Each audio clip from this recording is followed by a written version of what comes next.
Hello student, कैसे हैं आप सभी लोग। होप सो आप लोग बहुत बढ़िया होंगे। स्वागत है आप सभी स्टूडेंट का ज्ञान सागर क्लासेस में।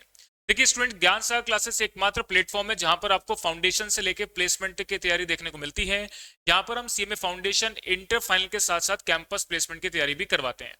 तो चलिए स्टूडेंट, अब आप बात करते हैं आज की इस एबीसी एनालिसिस के बारे में। तो हम सीएमए फाइनल के अंदर paper number 20 strategic performance management and business valuation का एबीसी एनालिसिस करेंगे, जिसके अंदर मैं आज बात करूंगा कि आपका जो इस बार दिसंबर 2025 का एग्जाम रहने वाला है, उसके अंदर क्या क्या आपके पास क्वेश्चन देखने को मिलेंगे हर एक सेक्शन में से। देखिए यहाँ पर भी बता देता हूँ मैं, सेक्शन बिल्कुल फिक्स है, यानी कि 2, 3, 4, 5 में कौन कौन से क्वेश्चंस आपको देखने को मिलते हैं, बिल्कुल फिक्स पैटर्न पर आते हैं।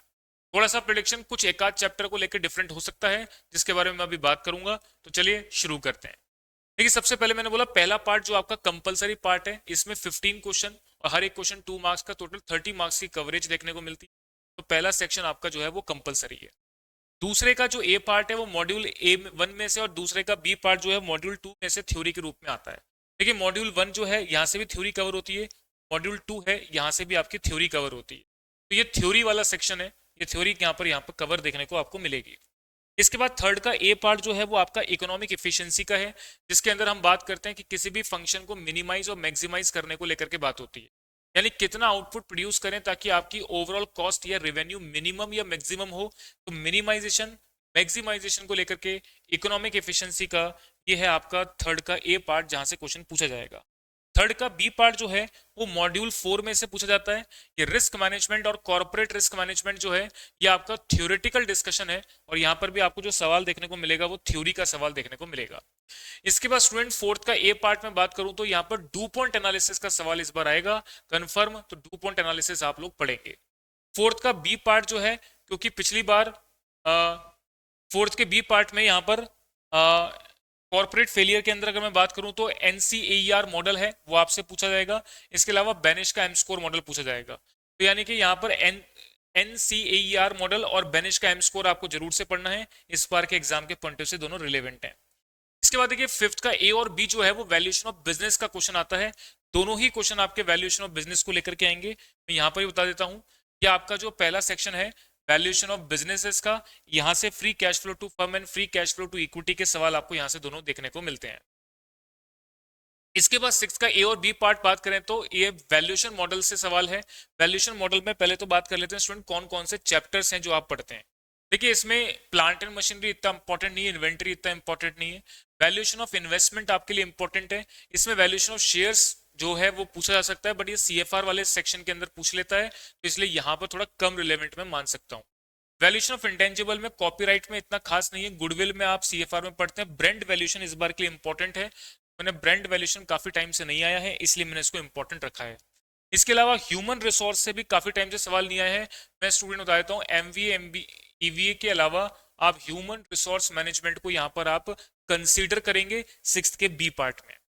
इसके अलावा value added, economic value added EVMV institute का फेवरेट है, इसलिए मैंने इसको यहाँ पर रखा है। ये भी आपका इंपॉर्टेंट है, यहाँ से भी सवाल पूछेगा। इसके अलावा मैं बात कर रहा हूँ वैल्यूएशन ऑफ लायबिलिटी, तो इसमें कोई खास ऐसा पार्ट है नहीं, तो इसका मतलब यहाँ से आपको जो भी क्वेश्चन देखने को मिलेंगे वो यही क्वेश्चन देखने को मिलेंगे।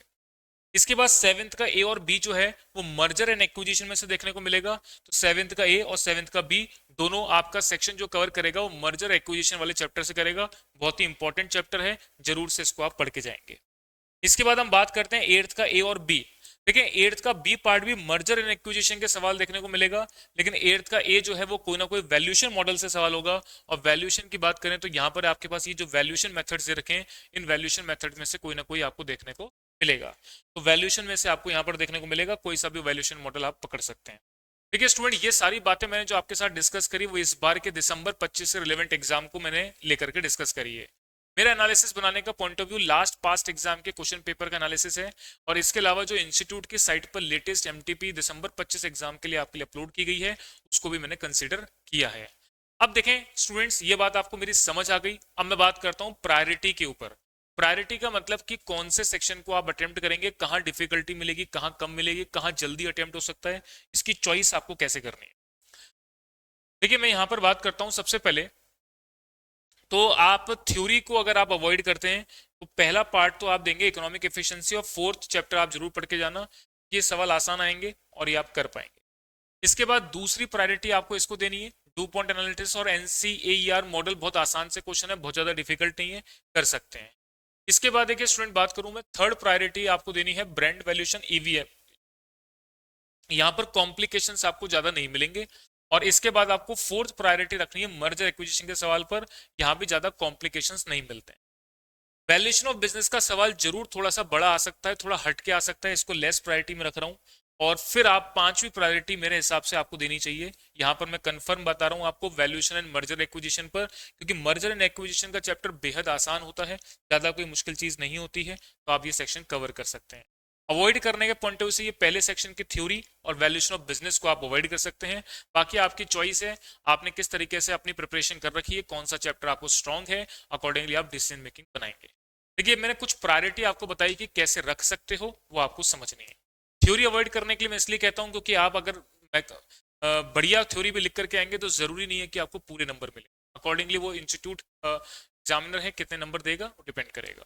तो चलिए स्टूडेंट, ये सारी बातचीत आपको मेरी समझ आ गई होगी, और इस बार दिसंबर 2025 के एग्जाम के लिए आप सभी को ऑल द बेस्ट। बढ़िया से आप लोग अपना एग्जाम लिखें। कोई भी प्रकार का डाउट रहता है आप नीचे कमेंट सेक्शन में लिख करके पूछ सकते हैं।